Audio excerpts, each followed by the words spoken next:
आज से लगभग 20 साल पहले लिया गया एक निर्णय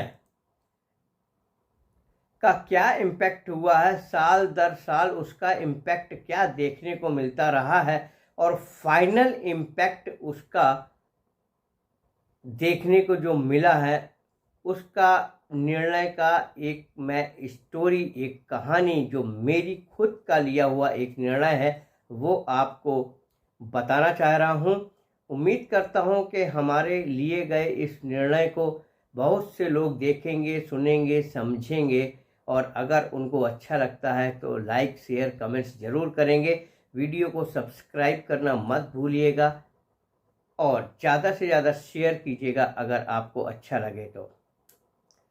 सन 2002 में जब मेरा सिलेक्शन, मेरा appointment Reliance communication limited company में हुआ एज ए मेंटेनेंस मैनेजर, वही वाली कंपनी जो थी कर लो दुनिया मुट्ठी में 500 रुपये वाला मोबाइल फ़ोन, उसमें जब हुआ था तो वहाँ पे हमारी नौकरी से संबंधित नहीं, हमारे पारिवारिक से संबंधित, हमारी फैमिली से संबंधित मैंने एक निर्णय लिया था। उस निर्णय को आज आपको बताना चाहता हूँ और उसका इम्पैक्ट दिखाना चाहता हूँ, लाइव बताना चाहता हूँ। तो मेरे साथियों, मेरे दोस्तों, क्या हुआ कि सन 2002 में जब मेरा सिलेक्शन हुआ, उस समय मेरा बेटा 5 साल का था और यहाँ पे लखनऊ में उसने अपनी नर्सरी क्लास की में पढ़ाई कर चुका था।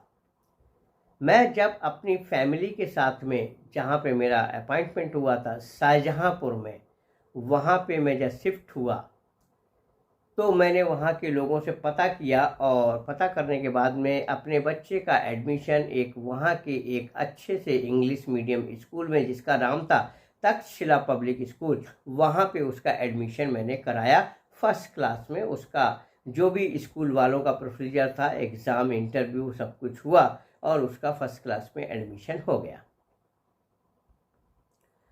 अब 15-20 दिन बाद में मैंने उसकी बुक्स वगैरह का मुआयना किया, उसको देखा, समझा। क्योंकि मेरे दिमाग में था कि हमको हमारे बच्चों से संबंधित जो भी पढ़ाई लिखाई से संबंधित बातें करनी है, सीखना है, समझाना है, सिखाना है, वो मुझको ही सिखाना है, क्योंकि हमारी पत्नी को अंग्रेजी के मामले में पढ़ना, लिखना, बोलना नहीं आता था। तो मैंने 15-20 दिन जब उसका मुआयना किया तो मैं एक दिन जा कर के सीधा प्रिंसिपल के पास में मिला और प्रिंसिपल को मैंने बोला कि मैडम, मैं अपने बच्चे का एडमिशन जो फर्स्ट क्लास में हुआ है, इसको मैं घटा करके केजी में करवाना चाहता हूँ। तो प्रिंसिपल मैडम एकदम चौंक गई, हैरान हुई और बोली कि ऐसा आप क्यों कह रहे हैं, क्या आप मजाक तो नहीं कर रहे हैं? मैंने कहा नहीं, मैं कोई मजाक नहीं कर रहा हूँ, आपको कोई दिक्कत ना हो तो मैं फर्स्ट से उसका एडमिशन केजी में कराना चाहता हूँ। बोली कि इसमें कोई दिक्कत नहीं है करने में, लेकिन ज़्यादातर जो पेरेंट्स होते हैं वो ये बोलते हैं कि मेरा बच्चा पढ़ने में बहुत अच्छा है, इसको एक क्लास अपग्रेड किया जाए, और आपका बच्चा जो वाकई में पढ़ने में अच्छा है और इस क्लास में बड़ी आसानी से काम कर सकता है, आप उसको बोल रहे हैं कोई एक क्लास डाउन कर दो। तो हम तो ये कर देंगे, लेकिन मैं आपका इसके पीछे की जो सोच है, वो लॉजिक है, वो लॉजिक को जानना चाहती हूँ, क्या आप मुझे बताएंगे? मैंने उनको बताया। तो इसको बताने से पहले मैं अपने बारे में बता दूं कि मैं एक वेलनेस कोच और इंटरनेशनली सर्टिफाइड डायबिटीज़ एजुकेटर के साथ साथ में एक मैकेनिकल इंजीनियर हूं और रिलायंस में उस समय मेरा सिलेक्शन मेंटेनेंस मैनेजर के पद पे हुआ था। मैंने उन प्रिंसिपल को बोला कि प्रिंसिपल मैडम, एक मेरा बहुत ही सीधा सा लॉजिक है, मेरा बेटा है, मैं उस बेटे के लिए मैं ये डिसीजन लेना चाह रहा हूँ। मुझे नहीं पता कि कितने लोग मेरे डिसीजन से प्रभावित होंगे, इम्प्रेसिव होंगे, लेकिन मैं अपने बेटे के बारे में डिसीजन तो ले ही सकता हूँ। तो मैंने उनको अपना लॉजिक बताया। बने रहिएगा इस वीडियो के साथ में, देखिएगा ये वीडियो, चूँकि मेरी पर्सनल डिसीजन के ऊपर और उसका इम्पैक्ट क्या हुआ है वो मैं बताने वाला हूँ। वीडियो थोड़ी सी लंबी हो सकती है, तो कृपया वीडियो को अंत तक ज़रूर देखिएगा, और अच्छा लगे तो लाइक शेयर कमेंट्स ज़रूर कीजिएगा, कमेंट्स करके बताइएगा। मैंने उन मैडम को बताया कि मैडम, मेरा लॉजिक ये है कि जब बचपन से ही बच्चे की जो भी सिलेबस, जो भी पढ़ाई लिखाई हो रही है, वो उसके माइंड के बराबर होगी या उसके माइंड के लेवल से ऊपर होगी, तो बच्चा उस काम से, पढ़ाई लिखाई से डरने लगेगा। स्कूल से लेके घर तक, माँ बाप तक, सारे लोग उसको स्कूल का काम, होमवर्क, ये वो, ट्यूशन लगाना, कोचिंग कराना, जो कि आजकल छोटे छोटे बच्चों का हो जाता है, करते रहते हैं माँ बाप लोग, वो सब करना शुरू होगा। तो उसकी वजह से वो पढ़ाई लिखाई का एक सेक्टर, जो उसके जीवन का एक बहुत ही बहुमूल्य अंग है, वो उससे डरने लगेगा, वो उससे प्रेशराइज होने लगेगा, क्योंकि स्कूल से लेके घर तक सारे लोग उसको एक ही बात बता रहे होंगे।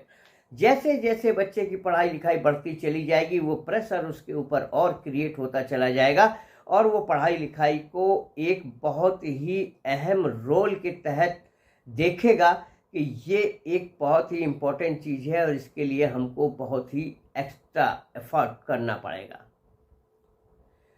मैं चाहता हूं कि मेरे बच्चे के दिमाग के लेवल से पढ़ाई उसके बहुत नीचे हो, ताकि उसको पढ़ाई लिखाई खिलवाड़ लगने लगे, खेल लगने लगे, उसको बिल्कुल भी पढ़ाई लिखाई से डर न लगे।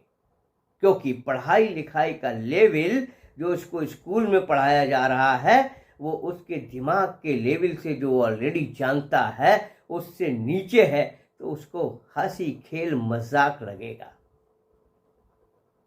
और धीरे धीरे साल दर साल जब वो इस चीज को खेल में लेते लेते लेते लेते कुछ साल बीत जाएंगे, फिर उसको एक जीत की आदत पड़ चुकी होगी बच्चे को कि ये पढ़ाई लिखाई तो कुछ नहीं है मेरे लिए, हमको तो इसमें नंबर 1 आना है। ये मेरा लॉजिक है हमारे बच्चे के लिए। आपको कोई दिक्कत ना हो तो आप इसका एडमिशन कर दीजिए। मैडम ने मेरी बात को माना, अप्रिशिएट किया, और उन्होंने मेरे बच्चे का एडमिशन फर्स्ट क्लास से लेकर के केजी में कर दिया। मेरे बच्चे की उम्र उस समय लगभग 5 साल थी। और आपको बताता चलूं कि वो दिन का 2002 का मेरा लिया गया निर्णय का क्या इम्पैक्ट हुआ। साल दर साल धीरे धीरे जैसे मैंने सोचा था, वैसे ही बच्चा अपने क्लास में नंबर 1 नंबर 1 नंबर 1 नंबर 1 आता चला गया। हाई स्कूल में उसके लगभग 98% मार्क्स थे, और 12th क्लास में उसके 96% मार्क्स थे। और यहाँ तक अचीव करने के लिए न कभी मुझे उसको पढ़ाना पड़ा, देखना पड़ा, समझना पड़ा, समझाना पड़ा, और न ही उसके लिए कोई ट्यूशन, कोई कोचिंग, कोई क्लास लगवानी पड़ी मेरे लिए। और उसके बाद में मेरे बच्चे ने आईआईटी को क्रैक किया। आईआईटी उसने ज्वाइन नहीं किया क्योंकि उसको अपने पसंद की ब्रांच नहीं मिल रही थी, इसलिए मैंने वहाँ पे भी कोई हस्तक्षेप करने का कोई मतलब नहीं बनता था। मेरे बच्चे ने पहली ही अटेम्प्ट में Motilal Nehru national institute of technology Prayagraj में कंप्यूटर साइंस से पहली ही काउंसलिंग में एडमिशन लिया, और 4 साल होते होते उसने अपना बीटेक कंप्लीट करने से पहले हमारे भारत की एक बहुत ही अच्छी कंपनियों में गिनी जाने वाली एक कंपनी कंट्री डिलाइट में एज ए सॉफ्टवेयर इंजीनियर के पद पे उसको सिलेक्शन हो गया, अपॉइंटमेंट मिल गया। और पिछले 1.5-2 साल से वो एज ए सॉफ्टवेयर इंजीनियर, जिसका कि ऑफिस गुड़गांव में है, वहाँ पे एक बहुत ही शानदार सैलरी पे काम कर रहा है। मुझे शुरू से ही पता था कि इसका रिजल्ट लगभग 15 साल बाद पता चलेगा, और वो पता चला। अगर हमारे लिए हुए इस डिसीजन से आप सहमत हैं तो कमेंट्स ज़रूर कीजिएगा और हमारे इस चैनल को सब्सक्राइब करना मत भूलिएगा। शारीरिक समस्याओं से संबंधित कोई भी प्रॉब्लम हो तो आप मुझको संपर्क कर सकते हैं। मेरा फ़ोन नंबर आपके स्क्रीन पे है। और ज़रूर कमेंट्स कीजिएगा कि हमारा ये लिया गया 15 साल पहले का निर्णय मुझे तो सीधा सीधा दिखाई पड़ रहा है, आप इससे कितना सहमत हो। फिर मिलेंगे किसी अगले वीडियो में। नमस्कार, धन्यवाद।